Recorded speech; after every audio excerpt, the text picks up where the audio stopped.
In the early 1990s, two teams of astronomers had set out to measure just what the universe was made of. These two teams, known as the High-Z Supernova Search Team and the Supernova Cosmology Project, brought together astronomers from around the globe with the goal of charting cosmic expansion over the life of the universe. The astronomers expected the presence of all the matter and radiation in the universe to act like a drag on the expansion, steadily slowing it as the cosmos aged. By measuring this deceleration, all the matter and energy that make up the universe would be revealed. These international collaborations called on the world's mightiest telescopes, such as the 8-meter Keck telescope in Hawaii and orbiting Hubble Space Telescope, to scour the sky.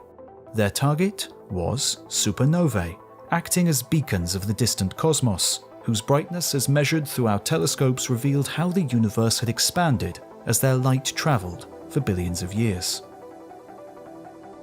But the astronomers were in for a shock.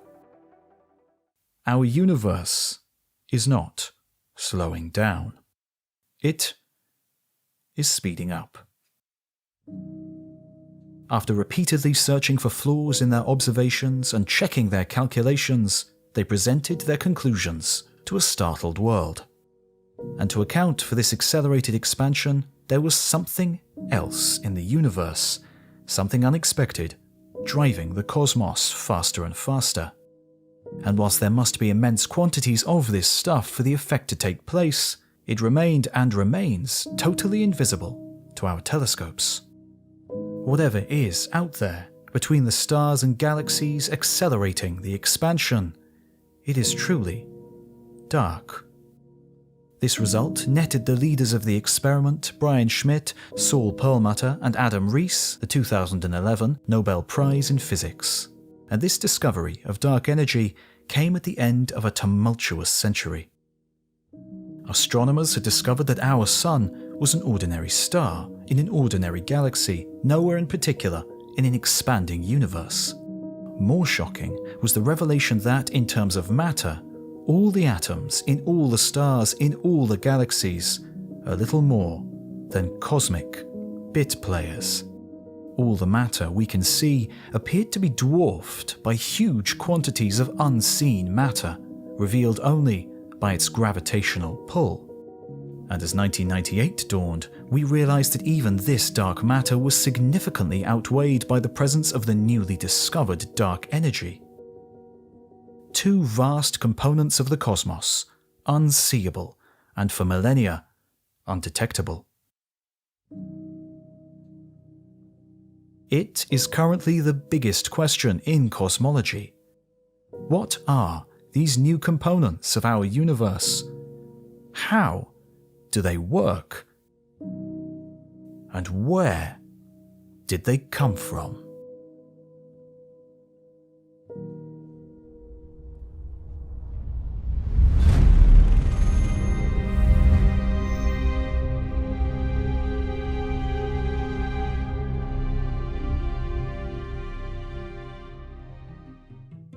This video is sponsored by Magellan TV. Question: out of the 100 billion planets in the Milky Way, how many could have the potential ingredients for life?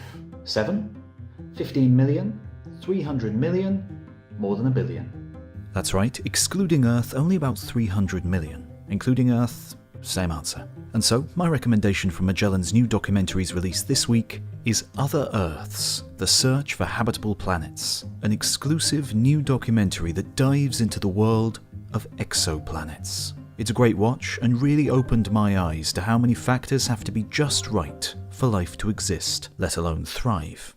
Magellan TV are a sort of Netflix for documentaries, with more than 3,000 videos to choose from on a wide range of topics. And this Christmas, History of the Universe viewers can take advantage of a special holiday offer: buy one, get one free gift cards for an annual membership by clicking on the link in the description. Thanks.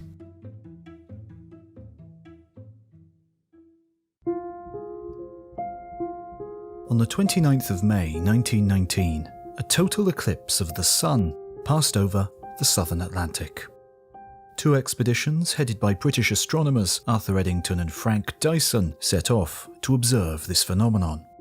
One team headed to Brazil, the other to West Africa. The expeditions were beset by problems, from faulty instruments to weather that refused to cooperate. On the island of Principe, off the coast of Africa, the eclipse was due at 2 in the afternoon. But throughout the morning, Eddington had sat in the pouring rain, the sun not peeking from behind the grey until half an hour before the eclipse. Clouds continued to cross the sky even as it darkened. Eddington busied himself changing photographic plates in the telescope, only glancing momentarily at one of nature's most spectacular sights. Would the observation be a lost cause? Would all this effort be a waste of time? A few days later, Eddington had his answer.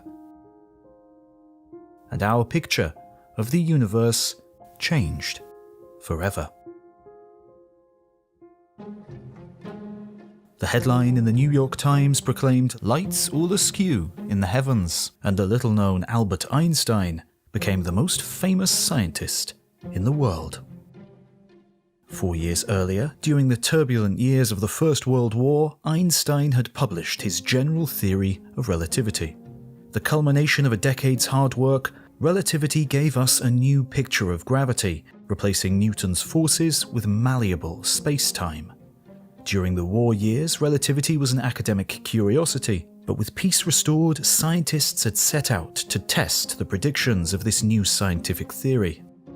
Their goal had been to measure the locations of background stars whose light passed close to the edge of the sun, stars that would be visible when the immense glare of the sun was dimmed during an eclipse. If Einstein was correct, the gravity of the sun should act like a lens, gently deflecting the starlight from its straight-line path.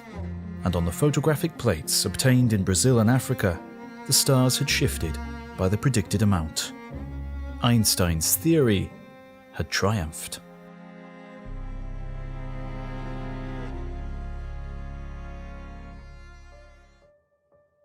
Whilst the result made him a star, Einstein thought that this gravitational lensing had little practical consequence.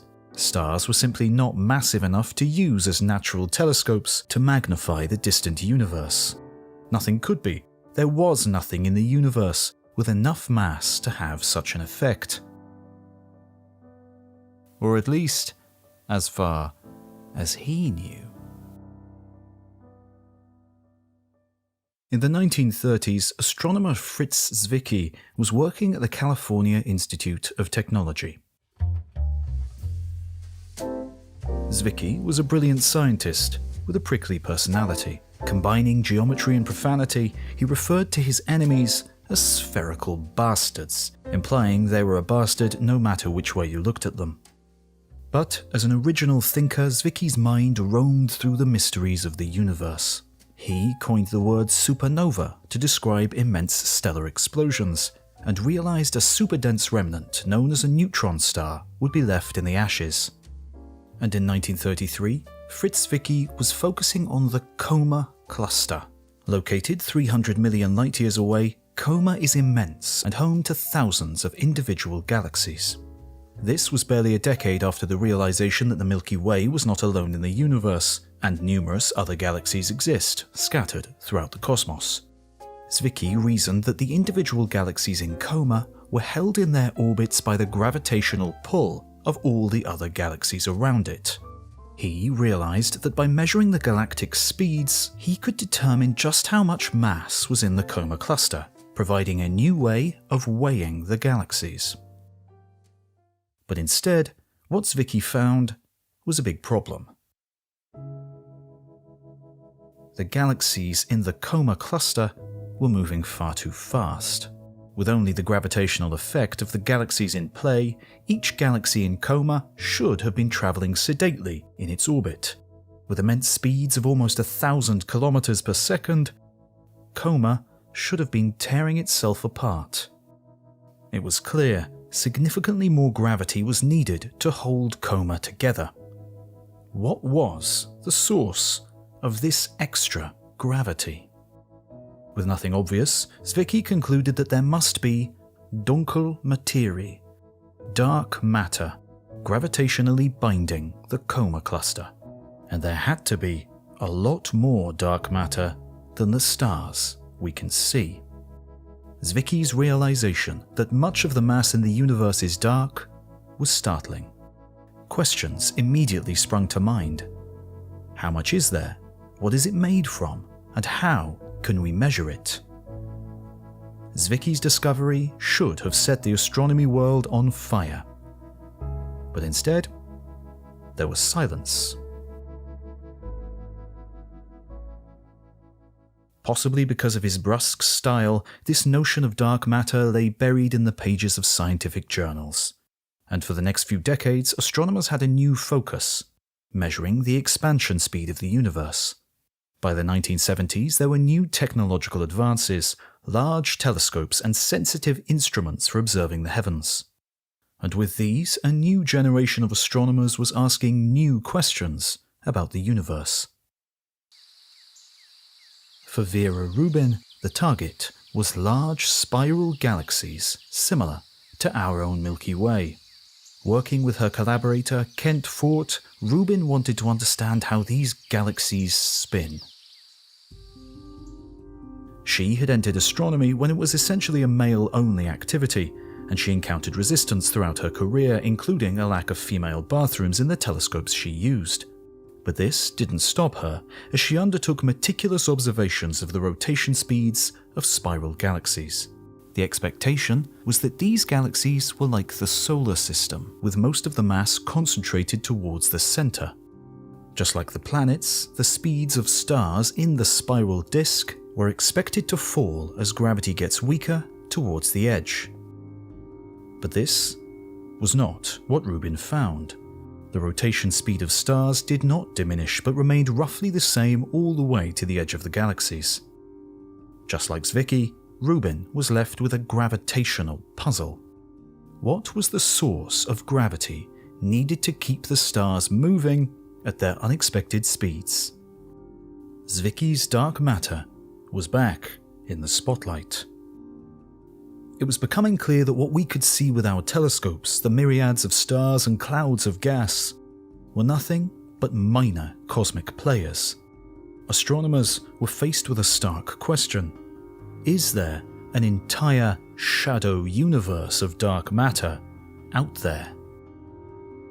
The evidence was growing, and it was now they turned to Einstein's seemingly inconsequential theoretical prediction made more than half a century before. They turned to gravitational lensing. Indeed, Zwicky had suspected this also years before. He had reasoned that with the extra dark matter, galaxies and clusters of galaxies would be powerful gravitational lenses.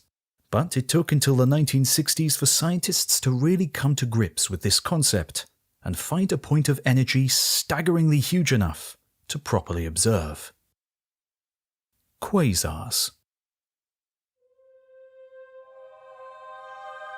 Appearing as little more than points of light through the most powerful telescopes, they shine with the brightness of more than 100 trillion stars.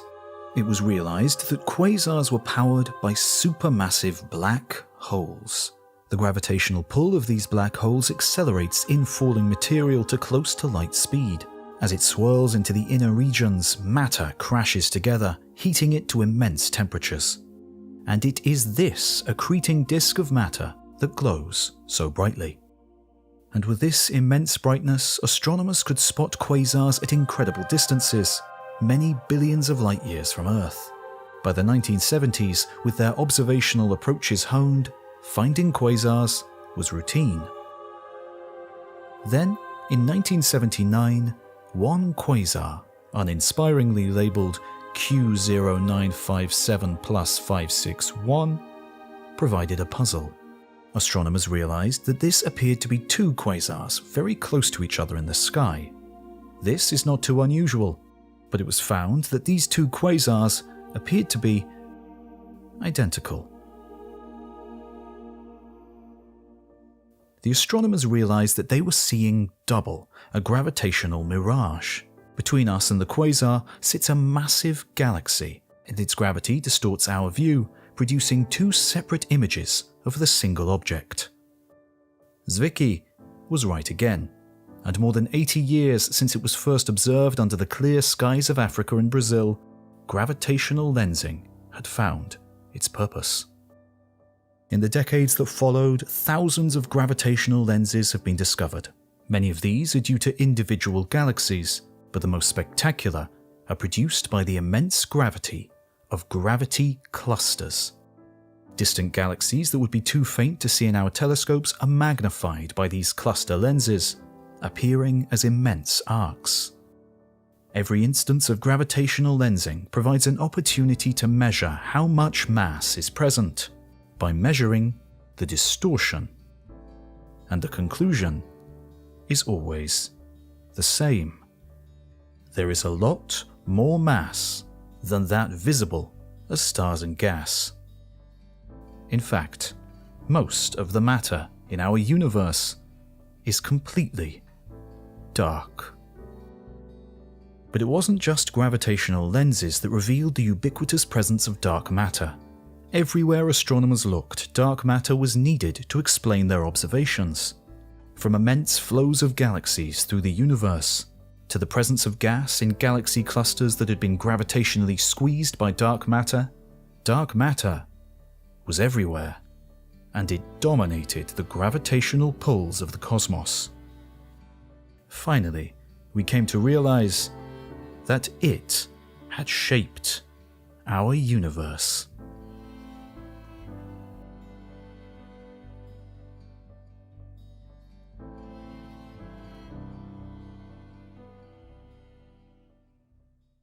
Looking up at the night sky, the black is filled with stars. Some form patterns. For millennia, humanity has interpreted shapes from these arrangements, creating meaning from their placement. From the ancient Egyptians to the Inca, these constellations have captured our imaginations. But behind these simple patterns lurk complex, incomprehensibly huge clusters. Many billions of light years away, many billions of light years across, with many billions of stars and galaxies within them. The Great Wall, the Giant Arc, and indeed, where we live, Laniakea. And so, it was in the 1970s that astronomers started to chart the locations of galaxies. They began to create an atlas of the universe. The idea was simple. A measurement of cosmic speed due to the expansion of the universe reveals a galaxy's distance. But this meant collecting and analyzing the light from many individual galaxies, a laborious task. Dedicated programs were established to measure galaxy light, with one of the first being the CFA Redshift Survey, based at Harvard's University Center for Astrophysics. And, as measurements were gathered, the structure of the universe was revealed. It was clear galaxies were part of a cosmic web, with individual clusters linked with filaments. Embedded in this structure were huge empty regions, known as voids, giving the universe a sponge-like appearance. By the mid-1990s, two astronomers, John Huchra and Margaret Geller, had analysed the light of 18,000 galaxies. They labelled immense structures such as the Great Wall and the Stickman, each composed of thousands. More modern surveys of galaxies, including the 2DF Galaxy Redshift Survey and Sloan Digital Sky Survey, have mapped more than 1 million, revealing clusters, filaments, and voids throughout the universe. But this raised a question. Where did all this cosmic structure come from? Astronomers knew that the fiery birth of the universe in the Big Bang left it featureless. The hydrogen and helium forged in the first few minutes was smoothly spread through the cosmos. But underlying this was dark matter. For, in the time before the first stars, when the cosmos was truly dark, dark matter was starting to stir. In the beginning, the matter in the universe wasn't perfectly smooth. A burst of expansion, known as inflation, in the earliest moments had written very slight ripples in the universe. Some places in the early universe were slightly more dense than others. Other places were less dense. And even though these density differences were tiny, they were enough for gravity to do its work. And this gravity from very slight overdensities started pulling material in. Matter began to flow, and hydrogen and helium gas came along for the ride. After 100 million years, densities grew and gas pooled. Chunks of hydrogen and helium fragmented out of the clouds. From this cooling and collapsing gas, the first stars were born. And in the universe, again, there was light. Forming in the dense knots of dark matter, these infant stars lit up the sites of the first galaxies. Over the billions of years that followed, dark matter drew in more mass, with growing quantities of dark matter accompanied by more stars and gas. And so, 14 billion years after the birth of the universe, these fully formed galaxies sit at the hearts of immense halos of dark matter. Unraveling the process of galaxy evolution is complex. Astronomers need to understand the ebb and flow of gas, the life cycles of stars, and the formation of black holes. Combining all this physics is difficult, so astronomers turn to supercomputers to solve the highly coupled non-linear equations. It is now routine for astronomers to generate synthetic universes, watching the interplay of the numerous processes that have shaped our cosmos. The resultant insights are astounding and beautiful, watching galaxies emerge from the early cosmic fog. And quite clearly, the dominant factor is dark matter, providing the framework against which galaxies can evolve. Without it, it would have been extremely difficult for stars and galaxies to begin to form. Astronomers realized that dark matter had to have some particular properties to build cosmic structure. As well as its gravitational influence, they realized that matter must move relatively sluggishly through the universe, as too much speed would make it disperse rather than clump. They called it cold dark matter, with the cold referring to its slow speed. And so, dark matter clearly played a huge role in the development of complexity in the universe. But one huge question remained. Just what is it?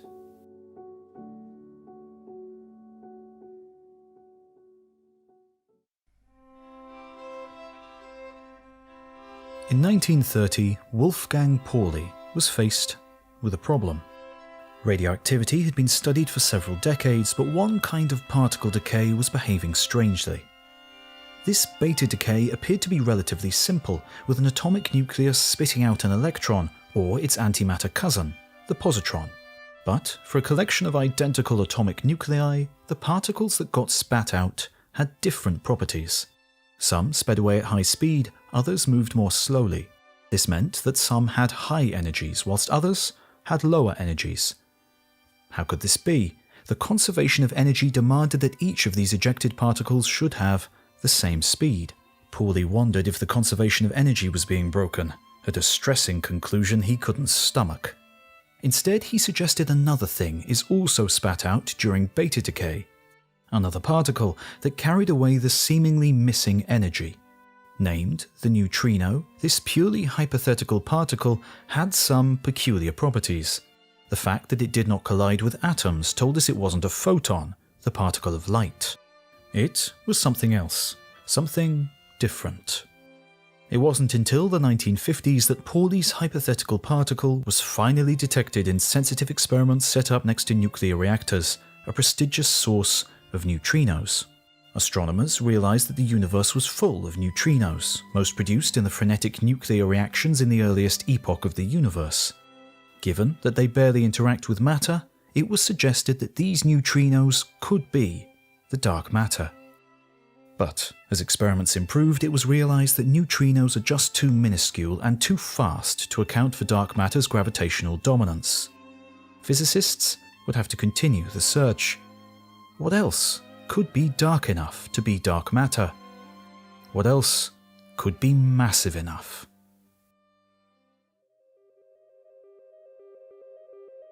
One possibility was quickly ruled out. Dark matter could not be made of atoms.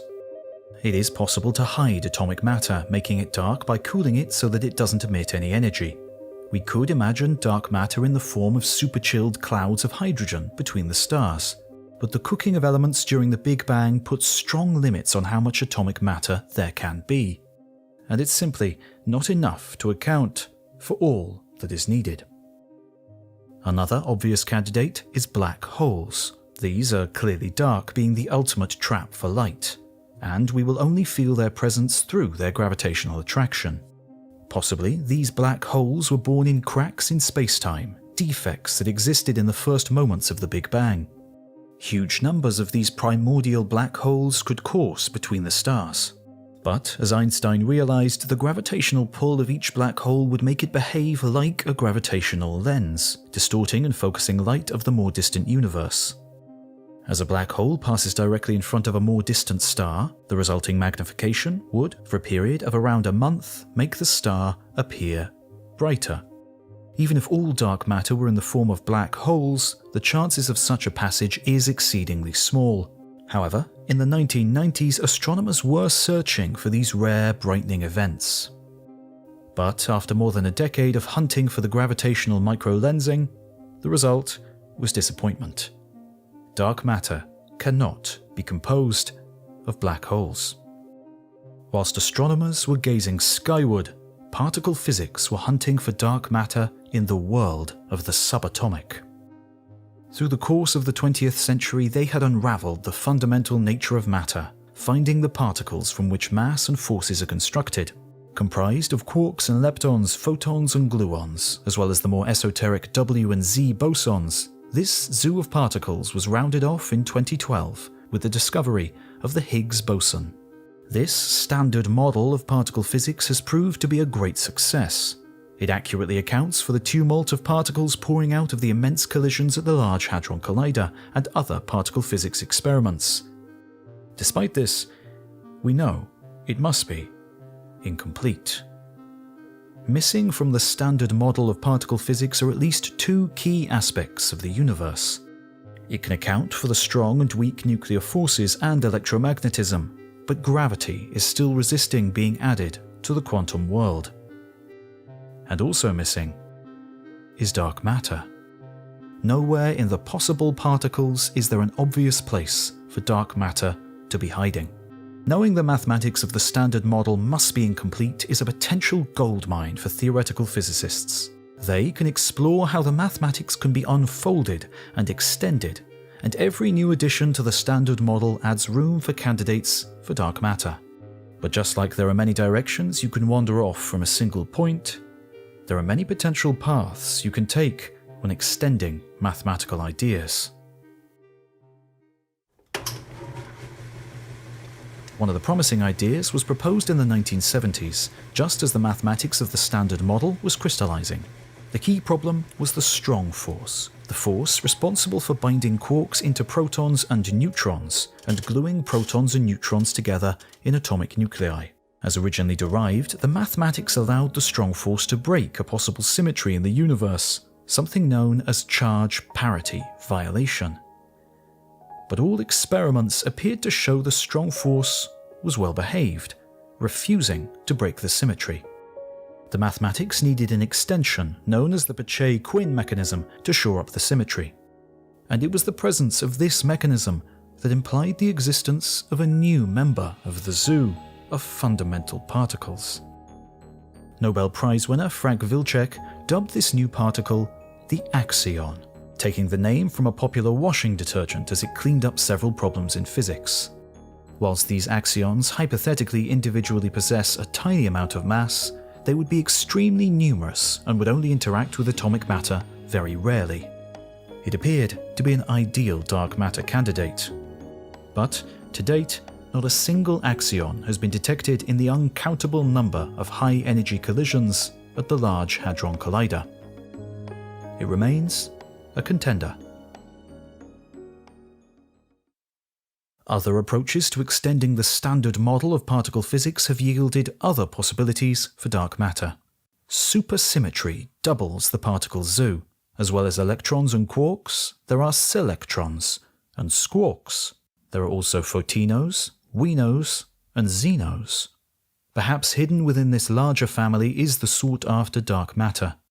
Different mathematical ideas have sterile neutrinos, massive cousins of those that we know, or possibly hooperons, or cueballs, or the latent Higgs field, or asymmetric dark matter. The problem remains that physicists have a shopping list of possible candidates, but as yet, no experimental result suggests that we are even on the right path to understanding what dark matter is. Finally, in their quest, some particle physicists have joined with the astronomers to look back to the heavens. Several of the mathematical ideas for dark matter suggest that it might self-annihilate, in the same way that an electron and positron can collide and transform into two photons. And if it does self-annihilate, then perhaps we can detect the high-energy radiation that would be emitted. Telescopes are currently trained on the locations where we think dark matter density would be the highest. And there is a potential signal, an unexpected glow of high-energy gamma rays from the galactic center. It is still not clear whether these are from mundane astrophysical sources or possibly could reveal the discovery of dark matter. And only time will tell. Though the question still lingered on at the frontier of cosmology, at the end of the 1990s, clear progress was being made, with many possibilities opening up. The composition of the universe was getting a little less blurry. And then, as sometimes happens in physics, a result came along that totally upended what had come before.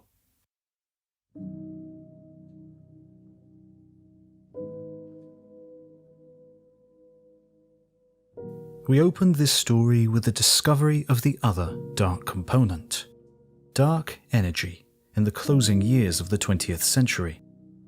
As the shock of this discovery subsided, questions began to grow. Just what was this new, dark, mysterious stuff of the universe? Whilst dark energy sat at the bleeding edge of modern physics, it was realized that its story was much older. And so, we return to Einstein.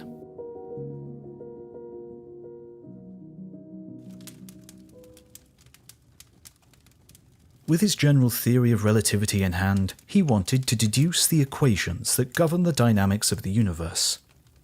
But something wasn't right. Einstein felt that the universe was static and unchanging, the same now as it had always been. His equations, however, presented a different picture, that the universe should be a dynamic place, changing and evolving. Perplexed by this, he explored his equations, wondering if he'd missed something. He realized that there was a term which could act like an anti-gravity, and as there seemed to be little evidence for anti-gravity, he assumed it was zero. But he still wondered, what if it wasn't? Through this, he found a remarkable effect, that he could get this anti-gravity to counter the dynamic nature of his equations and make his model universe static.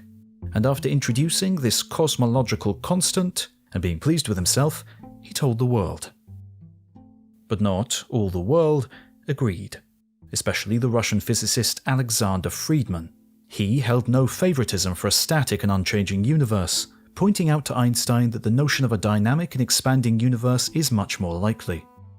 Initially, Einstein objected to Friedmann's conclusion, but eventually was convinced.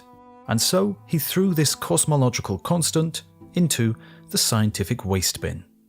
He later, supposedly, called it his biggest blunder. And this dismissal meant that no one considered the notion of a cosmological constant for many decades. And whilst these theorists were grappling with the mathematics of an expanding universe, astronomers were charting the heavens. At the Mount Wilson Observatory, Edwin Hubble was using the world's largest telescope, the 100-inch Hooker, to measure the distance to galaxies. Hubble's goal was to identify particular stars, known as Cepheids. As he could calculate their true brightness, these standard candles revealed the distance to their host galaxies. Hubble combined his galactic distances with galactic speeds, measured with Doppler shift, and found something quite peculiar. The more distant the galaxy, the faster it was moving. And other than the closest galaxies, all were moving away.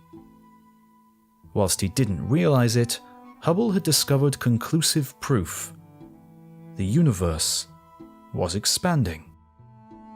And over the remainder of the 20th century, astronomers have refined Hubble's observations. Huge observing programs were organized to chart the universe, measuring the distances and velocities of many thousands of galaxies. The goal was a single number known as Hubble's constant, which was a measure of the rate of universal expansion. And this brings us back to the very beginning of our story. Modern surveys of the heavens, with supernovae acting as standard candles, finally revealed that this universal expansion is accelerating.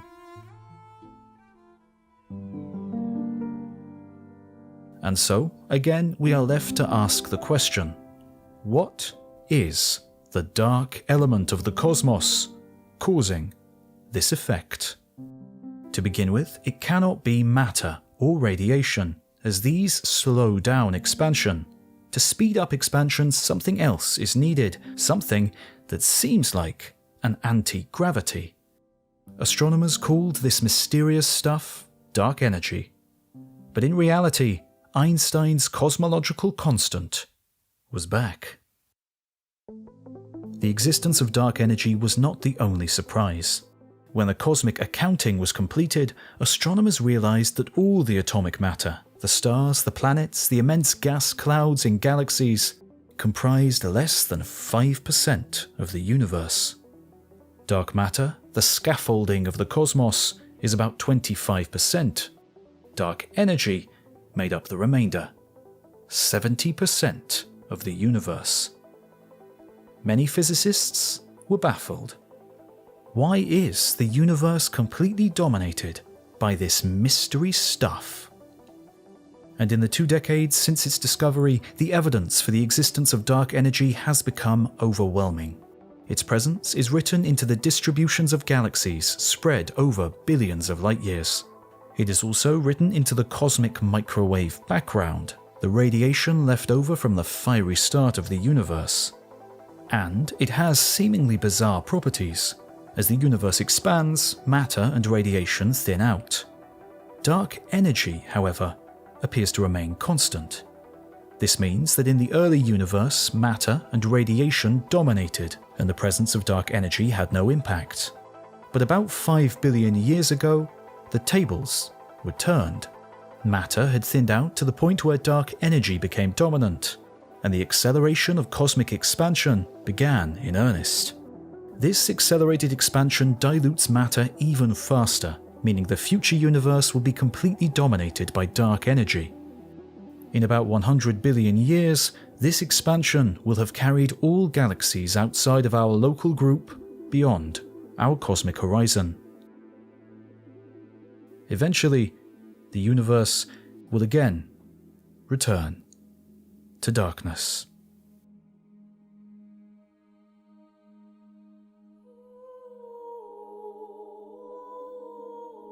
In quantum mechanics, empty space is not truly empty. Heisenberg's uncertainty principle allows energy to fluctuate in and out of existence on tiny scales. This quantum nature of the vacuum provides empty space with a tension that can be measured in experiments. And whilst our cosmological equations offer few clues to the nature of dark energy, it can tell us something. Unlike normal gas that possesses an outward pushing pressure, dark energy has a tension that pulls. And there is one thing in nature that possesses this similar tension: the quantum vacuum. But problems begin when physicists try to calculate just how much energy there is in such a fluctuating vacuum, as their answer is simply ridiculous. The mismatch between their mathematics and the amount of energy observed in dark energy differ by an immense factor of 10 to the power of 120. Some have called this the worst prediction in all of physics. but it signals that if the vacuum is responsible for dark energy, we have a lot to learn about its true properties. And that is just one suggestion. Indeed, with so little in terms of observational evidence, proposing ideas for the nature of dark energy has become a theoretical playground. Various fields have been proposed, some aloof, sitting in the background of the universe and doing their own thing. Others have wondered whether dark energy is related to the other bout of accelerated expansion in the life of our universe. The epoch of inflation is thought to have taken place when the universe was about 10 to the minus 35 seconds old. The driving force behind inflation was another mysterious and hypothetical field, the inflaton. Could dark energy be a resurgence of the inflaton? The best we can say is maybe. Of course, there is one other invisible element controlling the cosmos, so the question has been asked.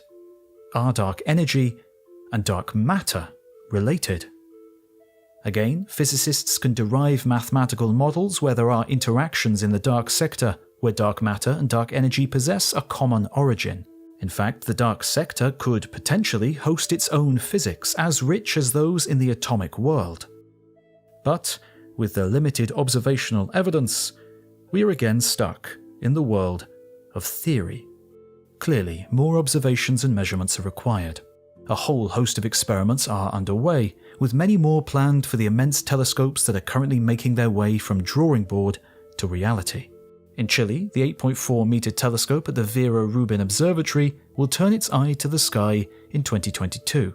The 40-meter European Extremely Large Telescope, also in Chile, will have its first light in 2024. The key goals of these and other telescopes is to uncover the mysteries of dark matter and dark energy. This includes searching for the signs that dark energy might not be exactly Einstein's cosmological constant. Perhaps dark energy has evolved and changed over the billions of years of the universe. Maybe it has decayed into matter and radiation. These would provide new clues to the true nature of dark energy and open new avenues of research to unravel its physics. However, as of today, all observations suggest that dark energy appears to be precisely Einstein's cosmological constant, unchanging over the life of the universe. But this sends a shiver down the spine of cosmologists, as it might mean that the cosmological constant is uncrackable. Just a part of the universe, a fundamental property of space, without an origin to understand.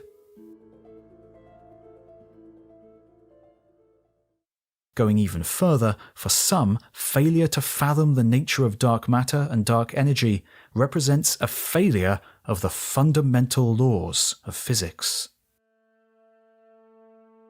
They argue, instead of hunting the heavens and particle accelerators for physical substances, perhaps we should look closely at our cherished theories. For example, what if gravity is only approximated by Einstein's theory of relativity, and the truth has yet to be discovered? This could mean that gravity behaves strangely on large scales, not simply getting weaker. This too could account for the rotation curves of galaxies, the gravitational lensing of light, and the accelerated expansion without the need of a physical dark matter or dark energy. But as yet, all contenders have failed to match the success of Einstein's mathematics in explaining the universe. The search continues. And so, today, our universe is completely dominated by its dark side.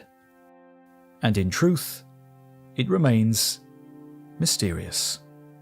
If dark matter and dark energy are physical things, we need to determine their true properties to understand their place in the universe.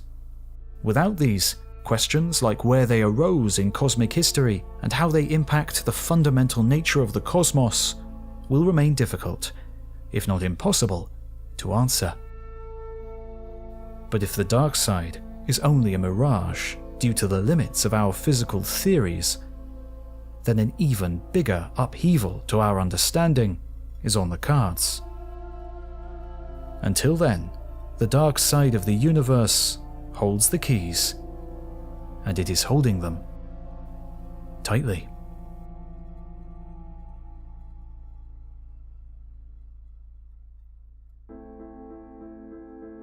you've been watching the entire history of the universe. Don't forget to like and subscribe and leave a comment to tell us what you think. Thanks for watching, and we'll see you next time.